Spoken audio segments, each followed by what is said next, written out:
Ho ho! Sexual violence has got to go! Hey hey! Ho ho! Sexual violence has got to go! Hey hey! Ho ho! Sexual violence has got to go! Hey hey! Ho ho! Sexual violence has got to go! Hey hey! Ho ho! Sexual violence has got to go! Hey hey! Ho ho! Sexual violence has got to go! Hey hey! Ho ho! Sexual violence has got to go! Hey hey! Ho ho! Sexual violence has got to go! Hey hey! Ho ho! Sexual violence has got to go! Hey hey! Ho ho! Sexual violence has got to go! Well, I'm an officer in the organization Men Against Violence here on Texas State's campus. So I think this is the fourth one the Men Against Violence has put on. Take Back the Night is it's nationally known protest, and they've been doing it since like the 70s. It's a very relevant topic on college campuses. Sexual violence is a very big issue on like literally everywhere. Right, so, yeah. on like every single college campus.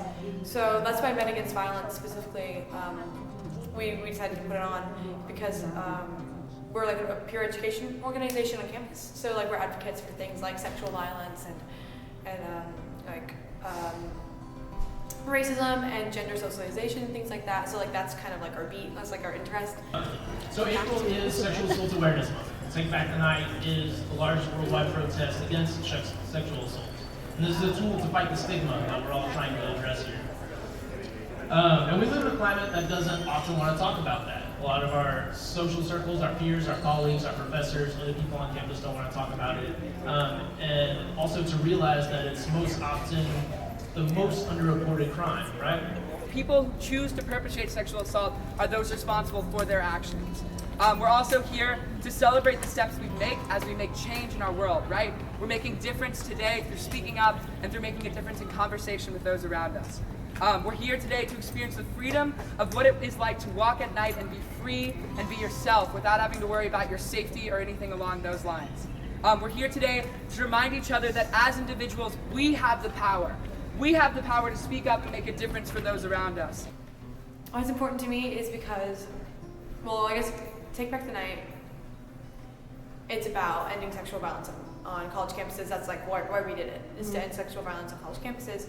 But that's such like a broad, like surface level thing, you know? Right. It's like, it's really because it's like when you talk about sexual violence, when you hear statistics, and this is something I kind of talk about the Stallions, it's like you hear statistics and you're like, wow, like those are statistics, you know, it's like 9 out of 10 victims of sexual assault know their offender. You know, it's like things like that. It's like you can hear a statistic and it can be impactful, but it doesn't really mean anything when it comes down to the fact that we are those statistics. Hey guys, I'm Ariel. I'm also with Men Against Violence.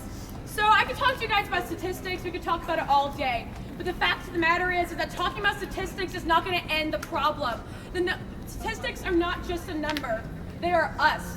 They are our friends that have been victims. They are our sisters, our brothers, our moms, our dads. They are our neighbors and our peers. They could be us. We should not have to live in fear of being another number for a statistic. This is why we are here on Texas State's campus, to take back the night. We are taking back our autonomy, our lives. So the changes that we want to see on campus are, there is a lack of comprehensive climate survey around sexual assault. We want to see a more comprehensive survey around sexual assault for this campus so people can truly say how they feel and actually get it represented correctly. I'm only a freshman in college and I already know so many people who have been victims of sexual assault and or just any sort of harassment. And it's like it's easy to talk about statistics, but it's harder when that's your friend, when that's your mom, when that's your brother, when that's like a peer in a class, you know? It's like these statistics are what we're living, and it's important that it's like we are here for a reason, and that reason is not to be bodies or numbers for other people. It's because we're here for an education like anyone else. Say it loud! Say it clear! Sexual violence not welcome here! Say it loud! Say it clear! Sexual violence not welcome here! Say it loud! Say it clear! Sexual violence not welcome here! Say it loud! Say it clear! Sexual violence not welcome here! Say it loud! Say it clear! Sexual violence not welcome here! My body! My choice! My body! My choice! My body! My choice! My body! My choice! My body! My choice! Say it loud! Say it clear! Sexual violence not welcome here! Say it loud! Say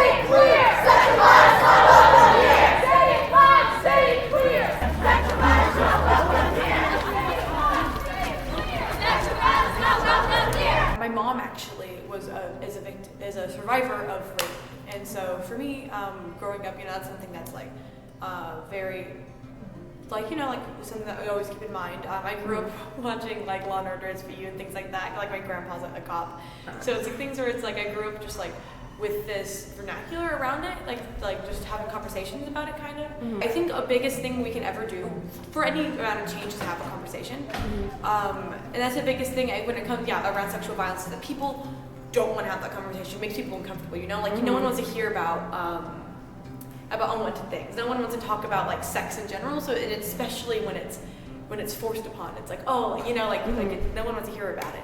So having that conversation and really delving into it and us realizing our own habits and our friends' habits and holding each other accountable, I think is something that is so important. Like, because when you're having these conversations, like, because that's the whole thing about like our hookup culture, is that it's like there's things, you know, it's like, oh well, like there's certain ways to go about sex, obviously, and there's a bigger conversation around consent that people don't have, because when we learn growing up, normally the conversation around consent is no means no, but that's not how consent works. That's usually not how it works. That's not how it works. The consent is yes means yes, so that's like what we like to say, because it's something where it's like you need to have that conversation, you need to have that communication in order to gain consent, because an absent of no is not a yes.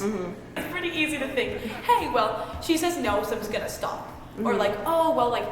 You know, like maybe their body language is a little off, so I won't do it. Or maybe she's really drunk, or he's really drunk, so I'm not gonna go into that. But it's something where it's like it's even more than that. We're here today to remember those who have survived sexual assault and our brothers and sisters who have passed away because of these crimes affecting our friends. We are here today to shout out our desire to live freely without the threat or fear of violence. That's not what we want. We're trying to end violence. We're trying to end that violence, okay? So, you know, be supportive, okay? Sugar, be supportive.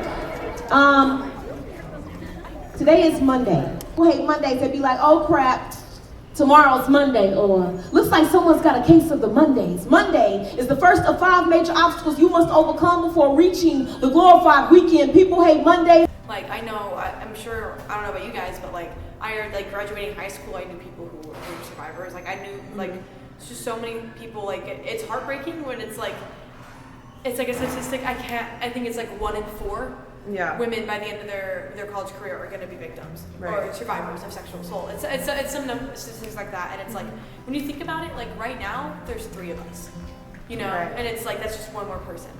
And it's like, that's so scary that that's our facts. We should feel safe on our own campus. We should be safe. We should feel safe in our own spaces, and not have to be afraid of becoming another number.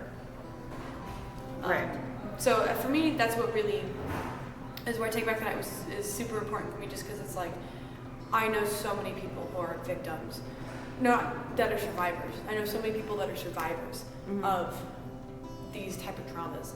Like, and so for me, I would want a safe space for us all to be able to, you know, live our life. Like, people shouldn't have to be afraid of going to parties. You know, like, it's ridiculous.